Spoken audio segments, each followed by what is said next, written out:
Welcome to the Retrospect podcast, a show where people come together from different walks of life and discuss a topic from their generation's perspective. My name is Ian, and as always, I'm joined by Jason. Hello, everyone. And Stoney. Hello. How's everyone doing? Yeah. We're doing good. Yeah. It's I think I saw we might be getting some rain moving in. Okay. Yep. I think at the time of this recording, I think we got some pretty bad weather, and then an actual good change in temps. Yes. After this, so we might be and we can all say, I mean, it's been not quite a frost, but it's going to be chilly. It's been about a week or so for us since the election and everything, and I don't think the world has burned down. No, it's not. So, it's amazing. Which kind of makes me a little more nervous because it feels a little bit like it's a little too quiet. Like I'm just scared. No, there's still a lot going on. I don't know that it's too quiet, right. But all of the really bad stuff that the liberals were saying was going to happen is not happening, other than so many people are looking for peace right now. Right. China has said, we want to work with them. The Mexican president, the new female Mexican president said, I know we got to do some stuff to keep good relationships with America. So amazing there how was that a worked. Huge shift train of people coming up that has magically dispersed. I mean, when people saw Joe Biden and President-elect Donald Trump sitting in the same room and they're all smiling and all the talk of the second coming of Adolf Hitler and all this stuff, I think people start kind of seeing the ruse that, they're all on this. This is just how politics works. It's just unfortunate that it has to be that way. But none of those things have happened. Well, the only thing that's my concern is I saw that Biden approved the use of long-range rockets in Ukraine, which I have no idea. The Biden crime family and the liberals want us in a war. They want this so they can say, look, this was Donald Trump who did this, but it was Joe Biden who approved the use of those missiles, not Donald Trump. Yeah, we've got to change this trajectory how we do things around here. I have a feeling January the 21st is going to be one heck of a day for executive orders. Oh, yeah. Oh, yeah. I agree. Totally. I think it's, I think we are at that point, and we need to, we gotta roll some of this craziness that's been the staple of our lives for the last 4 years. Well, and I think that's part of what's going on, and that's going to actually work toward our episode today, is that Bernie Sanders is actually trying to work with Donald Trump on an issue. Have you heard of this yet? Yeah. Well, have you heard of this? Yeah. They want to cap credit card interest rates to 10%.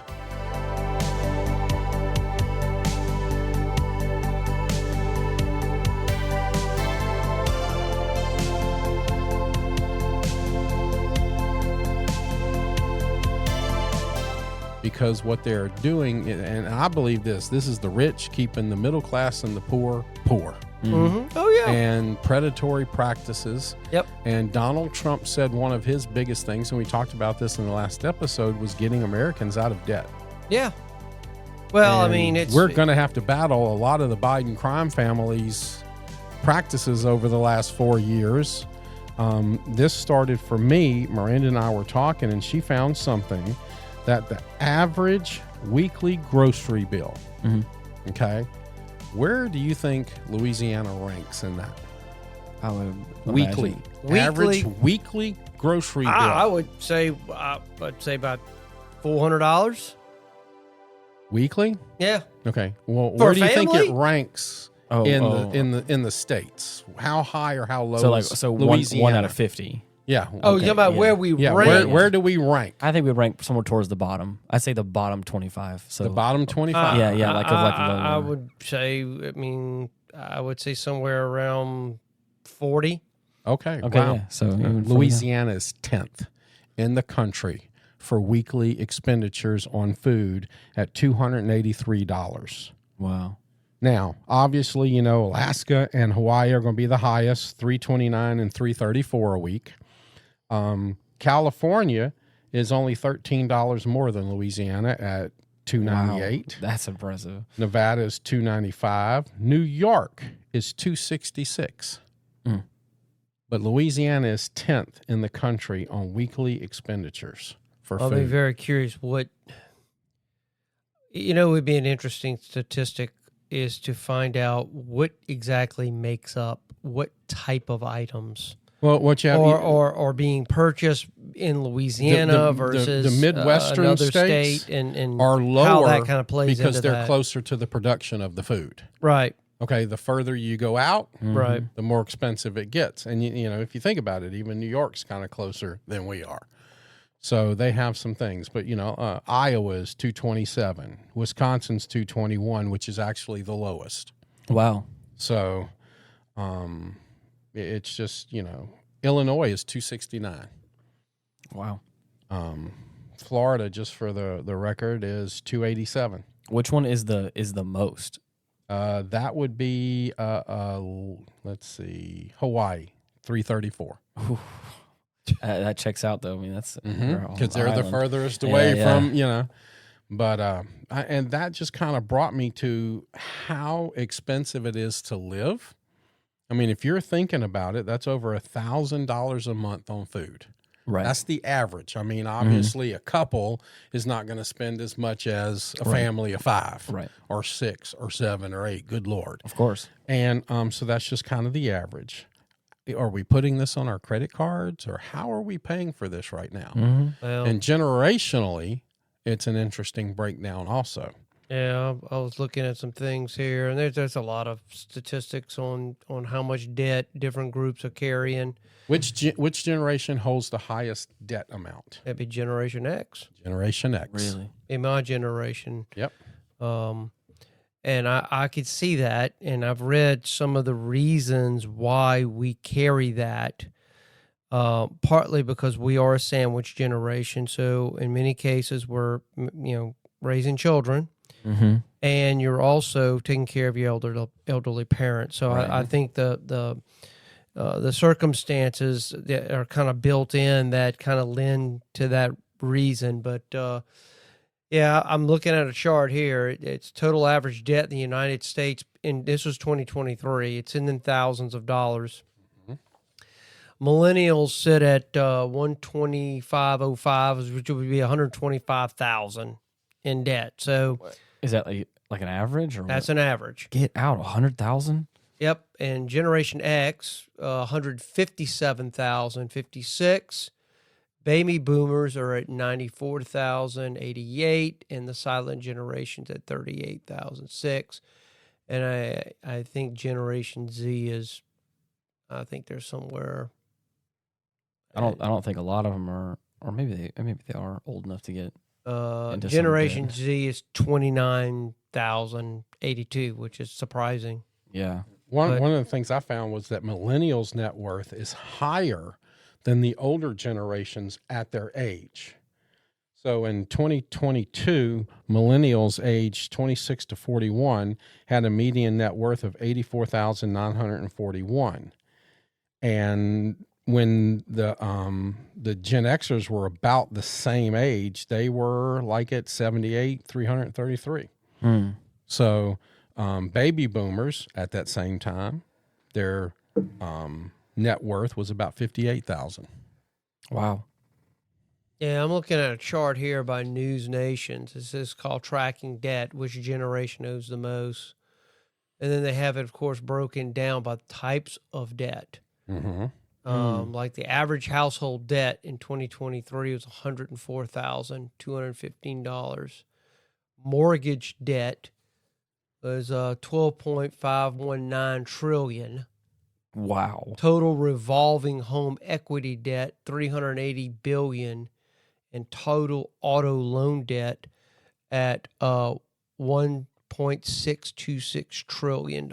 So, yeah, there's a lot of debt that we're carrying. And going back to what you were saying, Stoney, about Bernie Sanders wanting to work with Trump, and I think that's what you saw, and the reason you're seeing that is because I think for the first time you saw a new coalition of people Yes. come together and vote for Donald Trump, and I think that this is the new, in essence, Republican Party.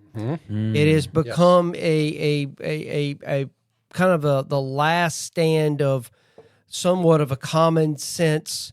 I agree Party with that 100%. That okay, I may not agree everything about what Republicans do, but at least on the basics, they make more sense than what the other side is saying. And so that's what you saw was working class people in new racial groups that traditionally voted the other way basically said, you know what, the other side is crazy. Well, but you also and we need to do something different. More younger people than they expected and they voting for Trump. Right. Because, like I said, I think in the last episode, this is the first generation since George Washington that's not going to do better than their parents. And I found a little chart that was kind of interesting to me.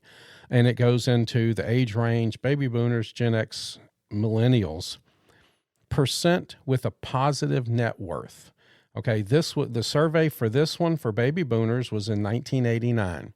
83.9% had a positive net worth. 11.9% had a negative net worth. And these are rough. There's some other little statistics. I'm just trying to give the basic ones. In 2007, they did the Gen Xers. 86 with a positive net worth and 11.5 with a negative. Millennials, and this one was taken in 2022, 86.6 with a positive net worth and 12.7 with a negative net worth. Wow. So it's kind of creeping up a little bit. And obviously the Gen Xers had some problems because they had the Black Friday, they had multiple recessions and the big stock market crash in, what was it, 87? Yeah. And that kind of created some situations for people too. Yeah, talking about running up credit card debt, I'm looking at something here. About 2 million Americans do it every year, run up $50,000 in credit card debt. Ooh, wow. But right now they're doing it just to stay alive and eat and pay bills. There's a lot of factors that go into that. It's inflation, high interest rates. You're having to maintain credit card balances month to month. Well, they also, what was it? They said that 75% of Americans are one major auto repair away from bankruptcy. Well, this is encouraging. Around 23% of Americans are debt-free, according to the most recent data available from the Federal Reserve, which that's a nice feeling. Yeah. It really is to be debt-free. You hear people like Dave Ramsey, and you listen to, he comes on here on the local radio station every day from 1 to 3.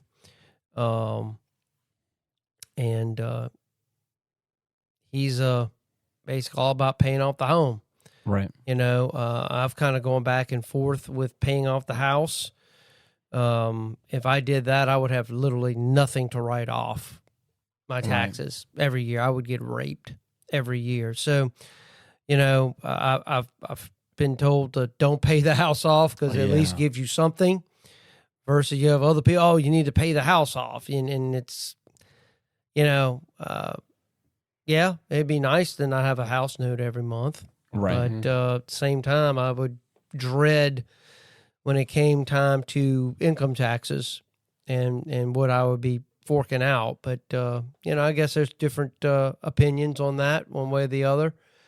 But, we have a lot of debt in this country. And, I'm encouraged that there's talk of Bernie Sanders and newly elected President Donald Trump to possibly come together to come to figure out what can we do to improve the standing of middle-class Americans in this country, because that's, the reality is that's what makes the country go, is the middle class. It's not the super rich, nor is it the poor. It's the people in the middle. It's the shop owners and stuff like that drive the economy. So I'm hoping we can come to some resolution on that, but It's going to take a change, though, in American thinking, too, where people have to learn to save money and to basically impose some self-discipline and not be so compulsive to buy things. And we live in a very consumeristic environment. Well, remember back in your age and starting in my age, it was keeping up with the Jones. Exactly. Okay, everybody, the neighborhood, everybody was keeping up with the Jones, but that's even more statistically. You can look at the dollars of how many people are spending so much money trying to outdo the Jones now. It's not just keeping up with them. Now I have to look richer. I have to look more wealthy. I have to look more successful in what people are doing. You know, when I started growing up, you knew you were going to get a starter home and you were probably going to drive a used car. And when you were 35 or 40, you might start looking at buying or building your dream house. Well, now the kids today want to come out of high school or come out of college. They want the new home, the dream home. They want the brand new car. They want the motorcycle. They want the watches. They want the, $400 sneakers. They want all of this stuff. They want it now. Yeah, and the change is in my era, you were willing to work up toward that. You were hopefully going to still get it, but that was 20 or 30 years after. The kids today are wanting it now. Now. Well, I mean, unfortunately, I hate to say it, but I have to blame my generation that absolutely. have allowed, this idea of kind of an unrealistic view of what life actually is. I mean, just look at homes. Look at the type of houses that people live in now, even at young ages. That's what I'm talking about. You don't go get that little tiny starter home where two people couldn't walk in the hall together. They don't even build those homes anymore. That's the problem. I mean, it's the whole because nobody's buying them. That's right. The whole paradigm. It's like you still go into old neighborhoods. You look at the kind of homes that, I know the kind of house I grew up in. It was very, very small. It was very modest. We didn't have a whole lot of money. And so we did what we did. And I remember when I took Hottie Dr. Miranda to one of the first homes that I grew up in as a kid. Yeah. And she looked at it and said, a whole family of 5 lived in that? And I went, yep. It was tiny. It was small. And it just looked even smaller now, but, 60 years later. But it was kind of crazy to see that little house and go, yep, that's where I lived. And she was like, just dumbfounded. Yeah, it's, some of this, it's mind-boggling on some of these statistics on how much money this country is in debt. And, right. and I think the last time, our deficit was somewhere around $32 trillion, which is just, you're not even going to be able to afford the interest payments on that kind of debt. And, so I'm always, you hear people that are very concerned about our debt and that's, America, well, we can always print more money. Yeah. Well, our debt's over $115,000 per person. Yeah. Wow. To pay off the debt. If we were to pay off the debt, every person, would have to man, woman, and child in America would have to write a check for $115,000, I think it is. And please forgive me, listeners. I may be wrong. I got brain damage. I can't remember everything. But the last time I heard, I think it was around $115,000 a piece. I have an interesting breakdown here of baby boomers, Gen Xers, and millennials on how much they spend every year. Mm-hmm. And so they're looking at years of 1988 for baby boomers, 2006 for Gen Xers, and 2022 for millennials. Total expenditures, so remember those year dates, for baby boomers was $63,700, Gen Xers was $69,000, and millennials was almost at $68,000. For food, baby boomers $9,000, $8,800 for Gen Xers, and $9,000 for millennials. I mean, this is kind of nuts. When you're looking at shelter, $12,000, $15,000, and $15,500 for millennials now. Fuel and utilities, $2,500, $2,800, and $2,700 for millennials. Housekeeping supplies. I mean, they got this thing broke down. Yeah. You know, millennials are spending almost $900 a month, where boomers were around $700 a month. Wow. How do they expect us to live like that? You know, healthcare for baby boomers was $1,900. For Gen Xers was $2,300, and for millennials is almost $3,600. Oh my gosh. I mean, That's wild. We can't keep this up. And a lot of this stuff I got from Lending Tree and the U.S. Bureau of Labor and Statistics. Yeah. So I had fun actually researching this, realizing how much, not fun as in more of a right. realizing how much those differences are. And I think that's what makes this show unique, Right. is that we actually look at it from just the generational perspectives. But there's some crazy stuff here. Right now, they said the median income for the top 1% of the United States, and this was in 2022, was $570,000. The top 10% made a median of $212,000. The lowest 25% made $34,429, and the lowest 10% made $15,640. Wow. It said an annuity.org study found that when comparing income to debt and using the 570,000 figure as 100%, the following is true. Those earning less than 20% pay 26.11% of income toward debt. 20 to 39% paid 11.98% of their income toward debt. 40 to 59% paid 7.33% of income toward debt. And it just goes on and on depending on that debt to income ratio. So it's a, we've got some issues here. And I don't know what I don't think people are going to stop buying. No, definitely not. I mean, we're getting close to Christmas. Guess what people are starting to do? They're going to start spending money again. I found an interesting thing here. I was kind of curious as to where the debt is coming from. And like the silent generation, their total debt, and this was 28 to 45, was around $40,000. $3,100 was credit card, because that was the early credit cards and going on. Mortgage debt was $29,000. The auto loan was around $4,200, and the average student debt at that time was $1,100.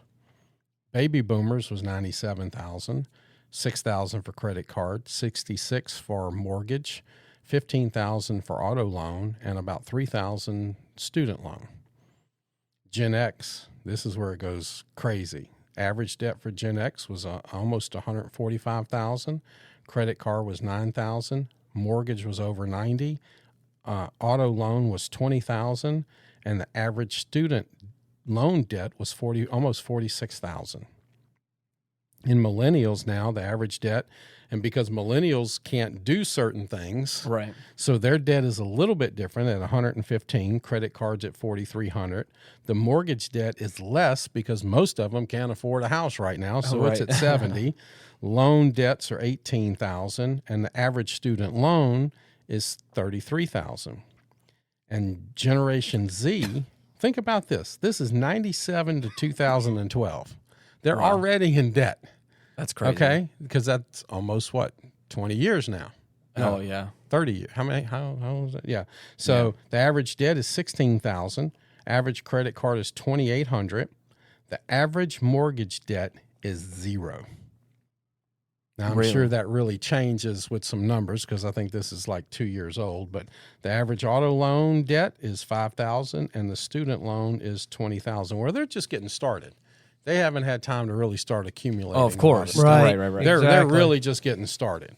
So, but that'll change, obviously, coming up. And and just FYI, here's a biggie. And we all heard about student loan debt. Oh, People that are going to school. That's got to be outrageous. American Indian and Alaskan Native student borrowers are the most likely to have payments of $350 a month or more and pay an average of $247 a month. Black and African American students borrowers are the second most likely to have monthly payments of $350 or more and pay an average of $289. Asian students borrowers pay an average of $272 a month. White students, student borrowers pay an average of $229, and black degree holders have an average of $27,260 in undergraduate student debt. Hispanic borrowers $25,676, Asian borrowers $25,670, white borrowers $21,578, and Native American borrowers at $23,343. And of course, those things are huge because I know one of the big issues driving millennials is paying off the debt that they incurred trying to get their education, or the government paying it off for them. Well, because they can't do anything with their basket weaving degrees. Well, I mean, I think that goes to a bigger question. Then is what exactly are you taking loans out to learn? And I think that lends to me another discussion. I think we've kind of touched on it, regarding, is this justified for the amount of money you're putting out? Are you going to be able to get out of pay this off? Mm-hmm. Right. Or are you just ultimately going to, hopefully the government smiles at you and forgives that debt, which is really not forgiven. Somebody's going to pay it. Somebody's paying it. It's just the way it is. And I think that needs to go back to a broader discussion on what is the point of higher ed in this country. What's the overall mission? And if it's just simply to rack up debt for useless things, then, maybe some things do, maybe as a, and this is something that the new administration may look like. These are part of these discussions. I know Bernie Sanders has been one of these people that have pushed for free education, and that's where I think I have problems with him on that. I would agree that some professions should be free. Teacher. If you want to be a teacher, I think you should have a free education. Law enforcement. I think if you want to be in law enforcement, you should get a free education. I think there's certain things that society should say, we need more of this. Okay, and then I'm willing to pay for this and use tax dollars to do that. But there's a lot of degrees that are just kind of like, well, that's fine if you want that, but don't expect the government to pay for that. Right, 100%. You pay for that on your own. If that's what you want to do, do it. I also think if somebody goes into the military, they should get a free education. If you do 4 years or more in the military, I think one of the things we're going to do for you is pay for your education. But then again, you would simply ask, are you saying for any type of degree? Well, I mean, somebody that goes into the military is not going to go and get something in basket weaving, are they? Oh, no, they won't. Okay. They're going to come out and they're going to want something to be productive. Right, that's what I'm saying. As long as it's something that it's because there are a lot of people that go in the military and they come out and, I mean, not all of them go out and become engineers. I understand that. I mean, now I would think you would look at paying off pay for any technical training. Yes. Absolutely. Sure. I want to be a welder or a carpenter or whatever the case may be.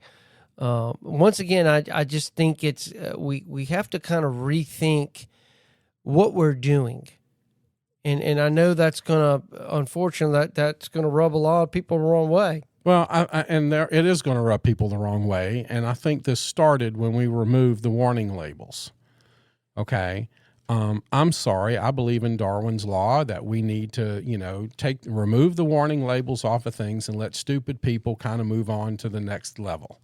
And this is something else. Why do we have to pay for other people's stupid decisions?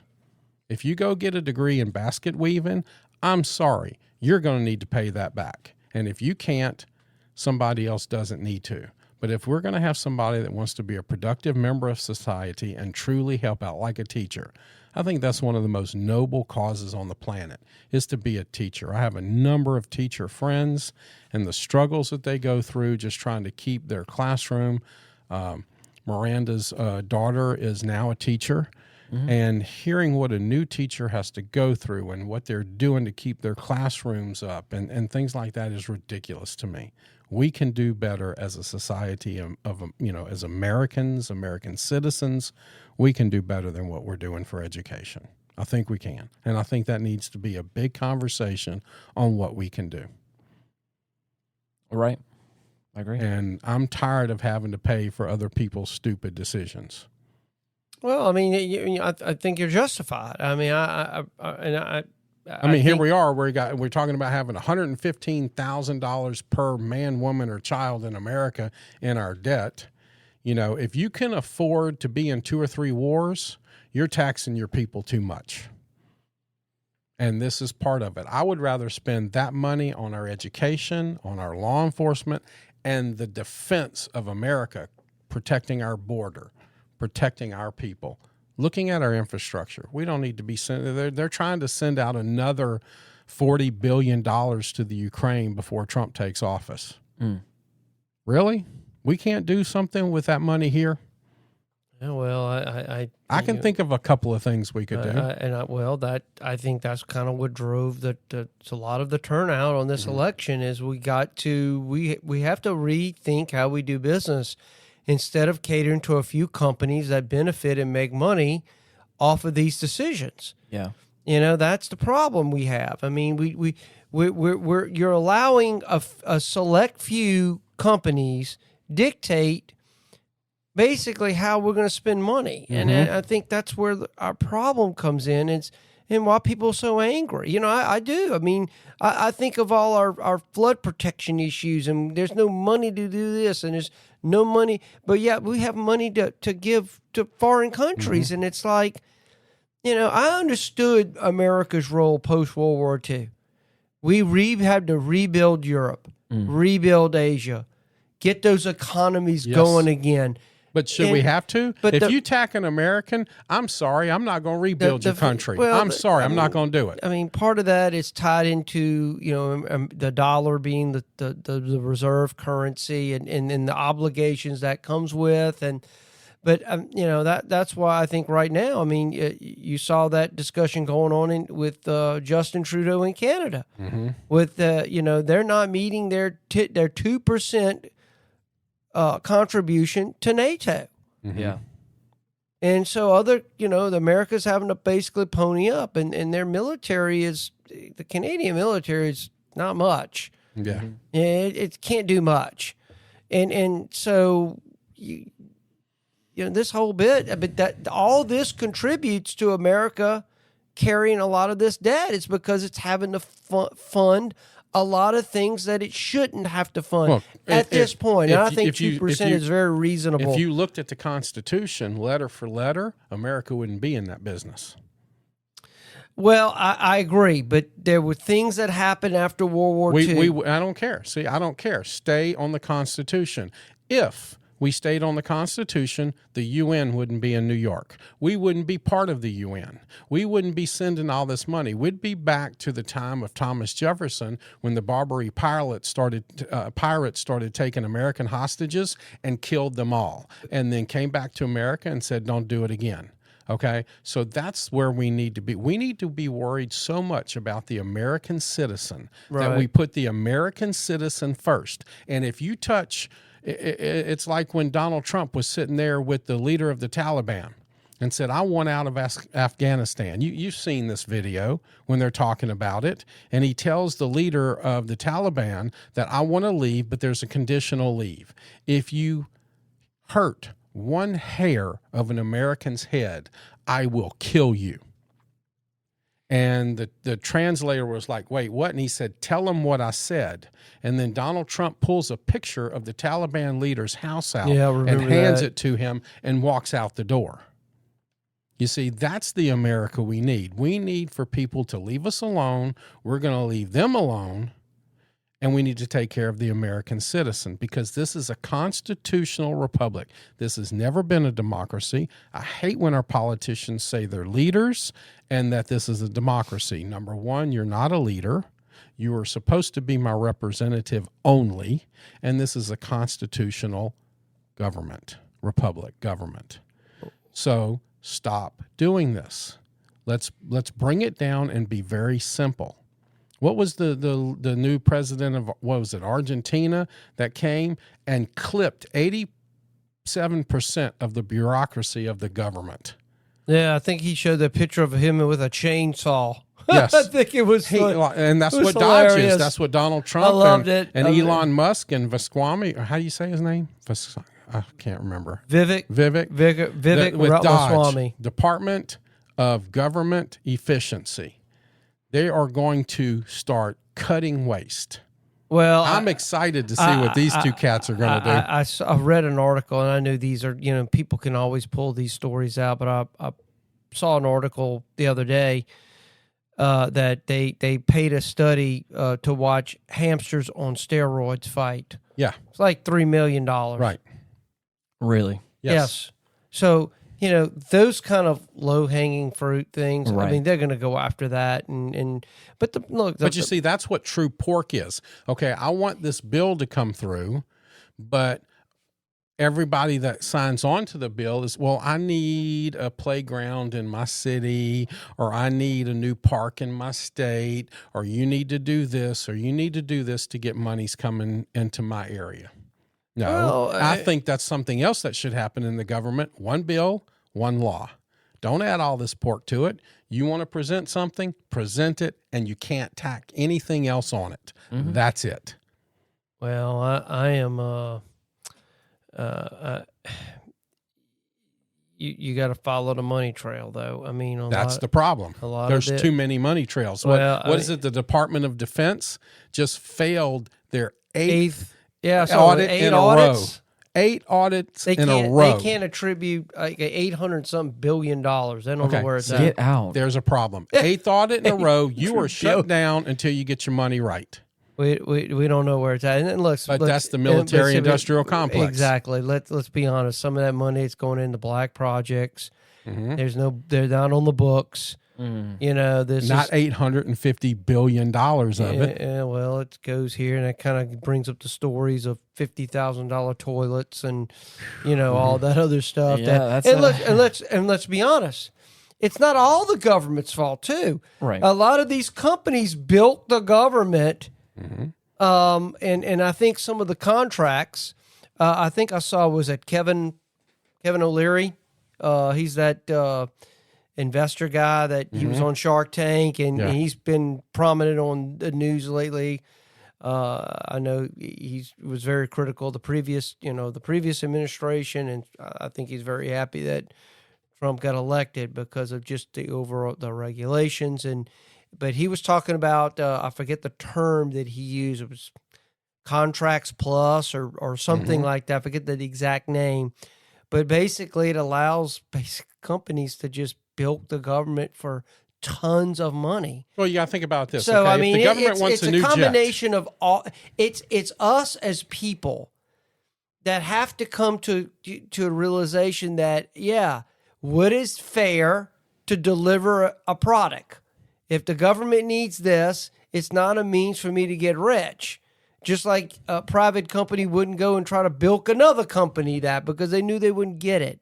But they can. They feel like they can do that. Exactly. And they do that because they allow two things to happen. If they want a new jet, we're going to pay you just millions and millions of dollars to develop the jet.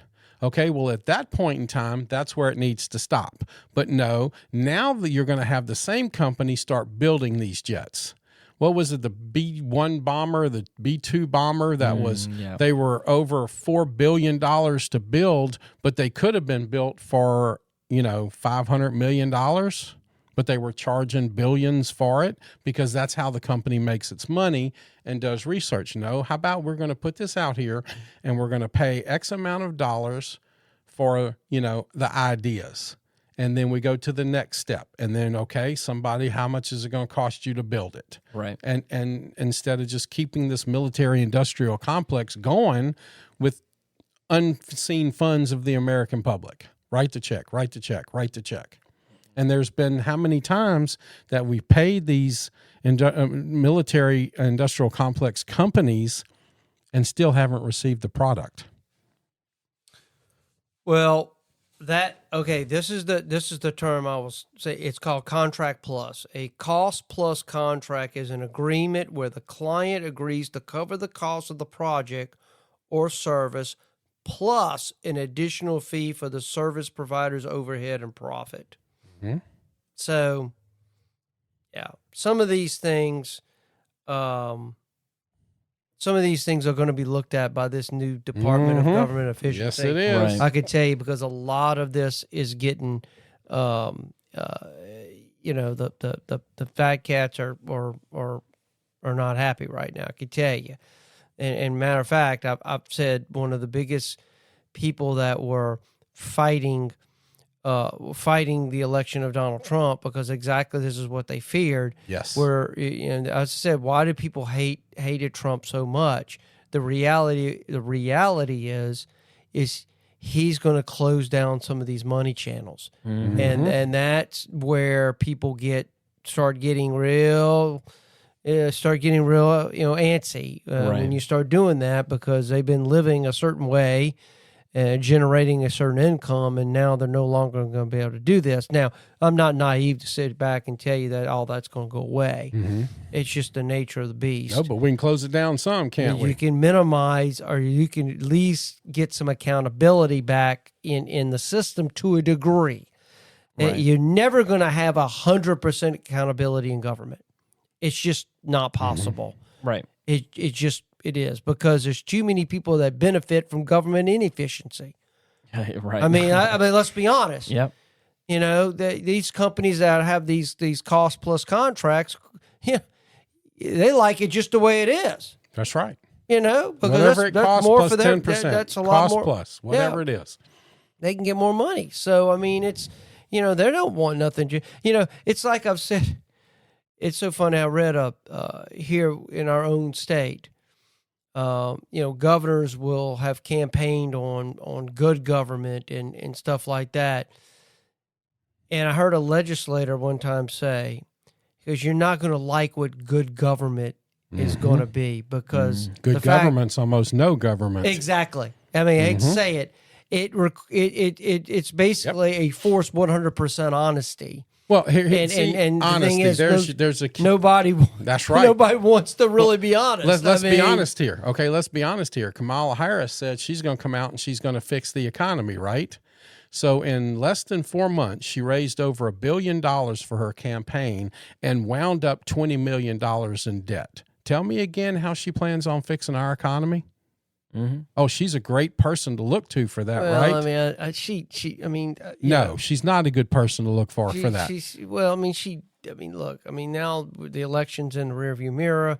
I mean, the fact of the matter, she was a bad candidate, and she never could articulate a single position. She flip-flopped on everything that she once. Well, they had proof of that where she was talking to some people pro-Hamas and talking to another group about pro-Israel 3 days apart, just in different areas of the country. I think the Democrats have they got to do some soul searching with their party. They need to do some soul searching with their party. And look, and I want a country with two viable parties. Yes. Because or 3 or 4. I remember the fact of the matter, you'll never have 3. It's going to always be 2, and unless something, just some paradigm shifts change. Like for example, what Trump put together is not the traditional Republican Party. It's not.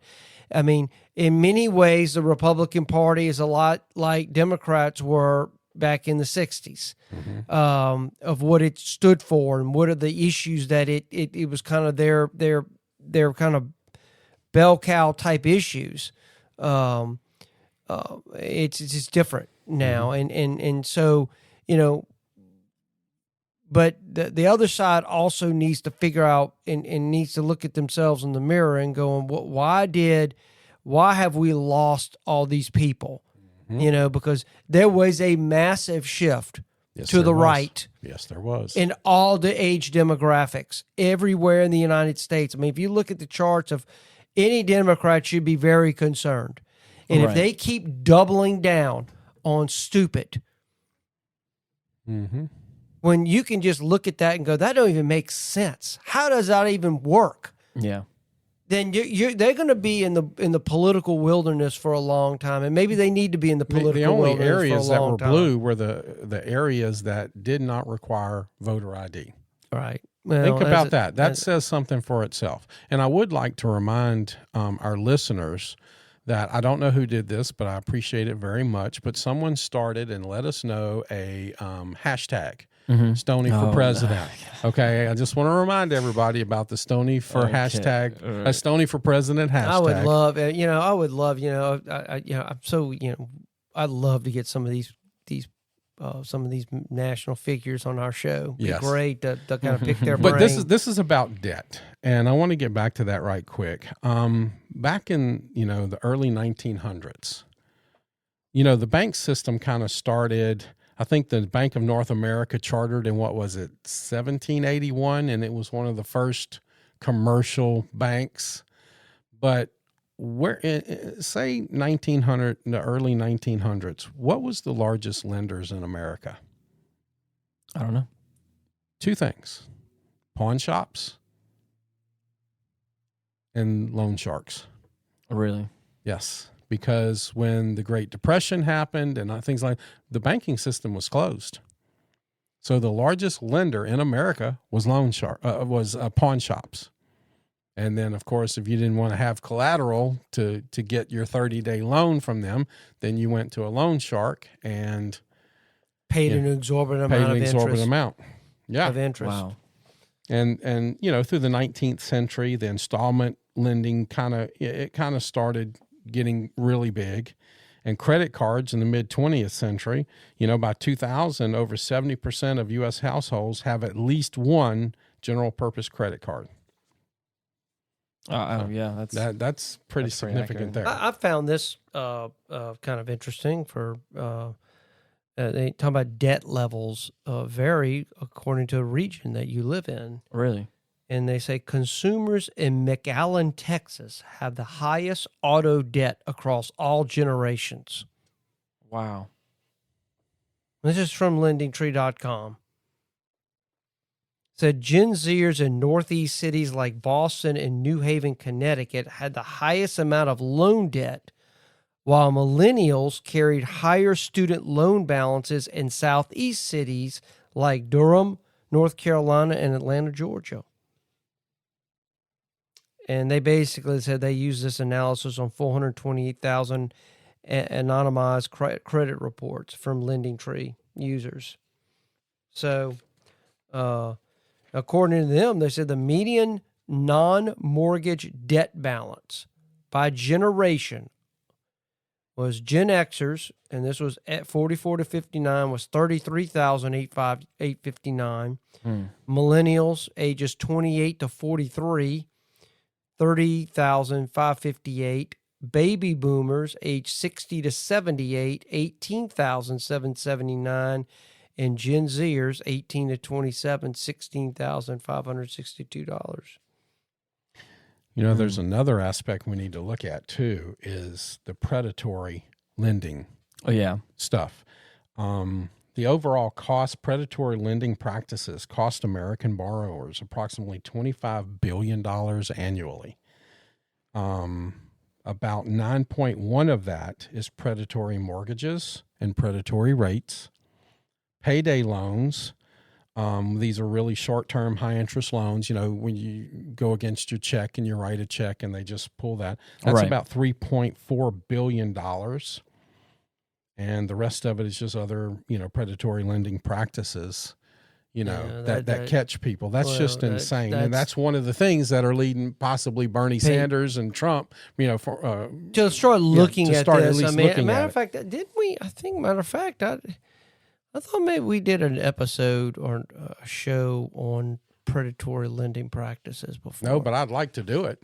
If y'all are inclined, I think that might be a good topic to maybe we could even look find at. a great maybe guest for that one too. Yeah, in depth. But this is fun. Fun stat here.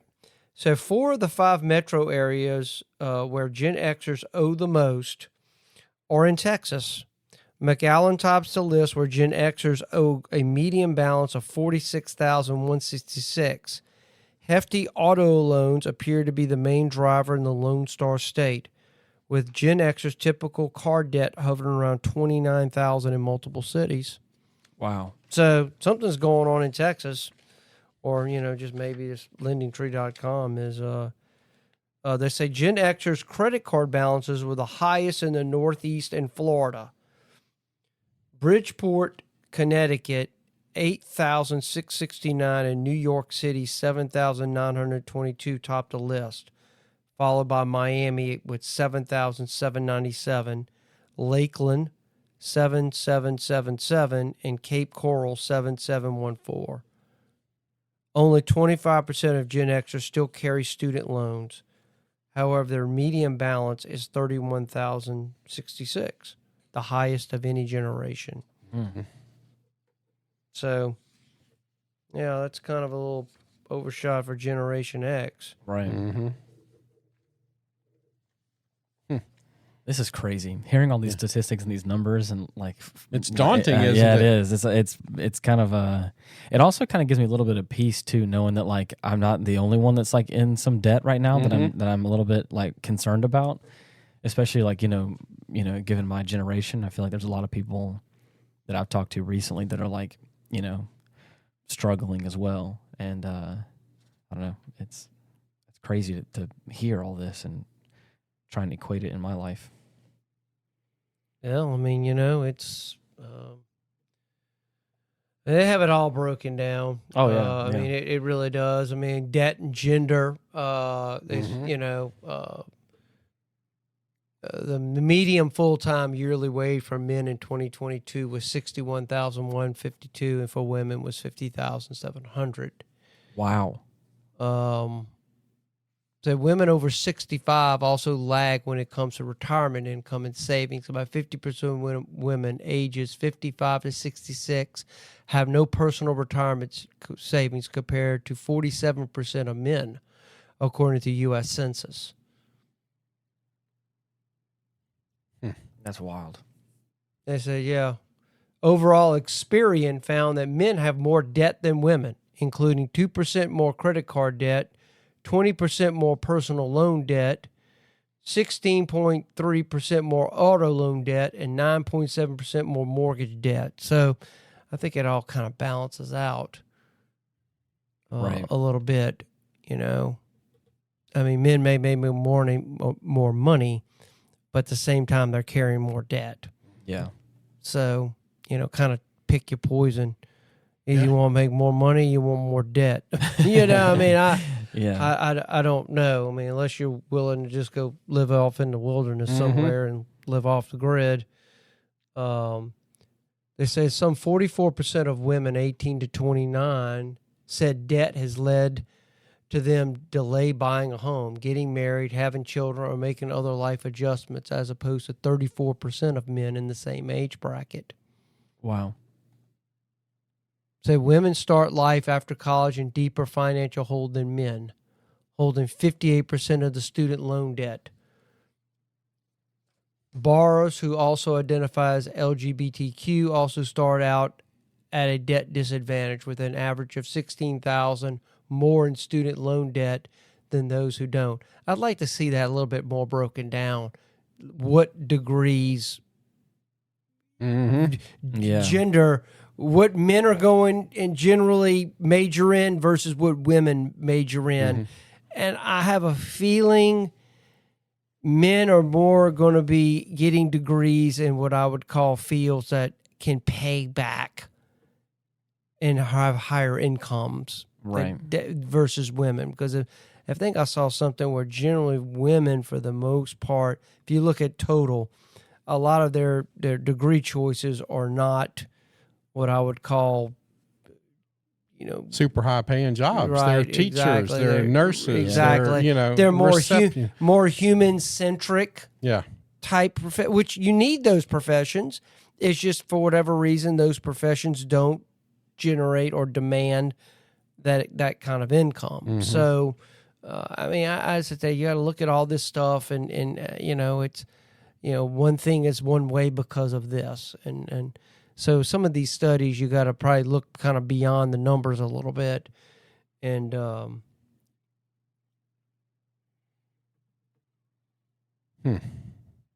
Right now, it looks like credit card balances by age. It looks like anybody from 40 to 59 are about the same, 2.2 trillion of what they owe. So yeah, I mean it's a lot of this stuff is just medical loan debt. This is interesting. 15,000 to 30. Let me see if I'm reading it right. Medical bills. And of course, those kind of things nobody wants. A lot of times, those are just unfortunate. Life throws at you. Say a study found that 25.8% of people with medical debt reported low or very low levels of financial well-being related to the debt. Percentages of those with medical debt concerned about financial health by income. So that 15,000 to 34.99, 9.99 showed a 40.2% of this financial well-being. So yeah, I mean, it's just, I mean, we are in, we're in trouble. Yeah, we have. I mean, we owe a lot of money, and we're in trouble. And I just think, and if you look at the age groups of who saves money, and it's generally older people, older generations, I would say saving was more of a hallmark of the silent generation and the baby boomer generation. And let's be honest, it's because they generally, at least those older ages, kind of remembers not having. And unfortunately, we have been very blessed as a country.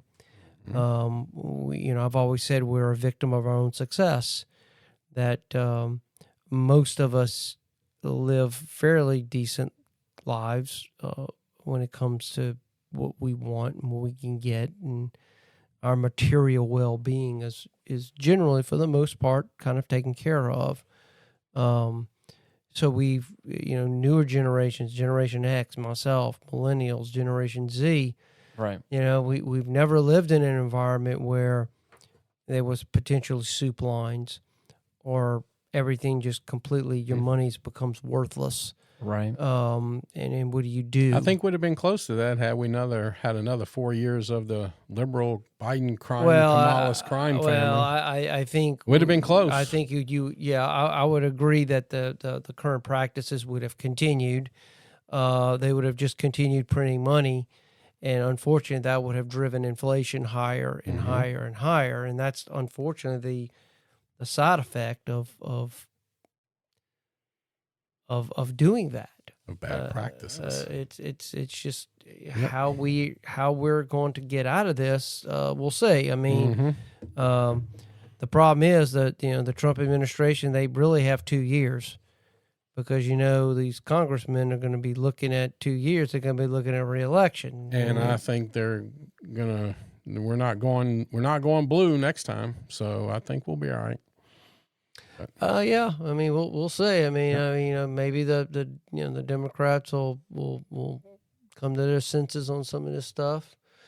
So yeah, here it is. I just pulled up this site. What is the national debt today? Yeah, 35,967,592,077. That's $100,006,681 for every single person in America. Wow. So, and it just seems to be going up. So That is wild. Yeah. Like I said earlier, it's crazy to see that. It's crazy to hear all the numbers and the statistics on things. It's daunting, and it also makes me feel just a little bit better knowing that I'm not the only one that's struggling with some stuff. But yeah, that's So yeah, I mean, this is something we can look at. I mean, I think definitely we can look into some of these predatory lending practices. Yeah. And unfortunately, a lot of these places pop up in very poor areas. Yep. And unfortunately, it keeps these people basically a perpetual loan. Right. And, I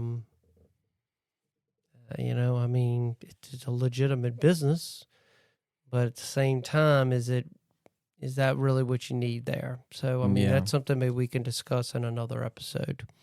Right. All right. Well, as we usually do at the end of the episode, as always, we have different places where you can comment and reach out to us. Like I've been saying recently, we have the YouTube channel and YouTube, Facebook, and Spotify all have like comment sections where you can, leave more short form answers. We have an email address, getdefendedtogether@gmail.com, where you can send more longer form responses if you want to do that. Still have the website. And we're also trying to tiptoe our way towards video stuff in the future. So yeah, looking forward to that. We've journeyed through decades of financial shifts, exploring how debt has shaped and sometimes shattered the American dream. Thank you for joining us on this exploration. If you have some thoughts, stories, or insights, we'd love to hear from you. Remember, understanding these issues is the first step toward change. Keep learning and keep questioning. And until next week, thank you so much for listening. Bye-bye. Goodbye, everyone. God bless. Thank you for hanging out with us today. You're the best. Peace.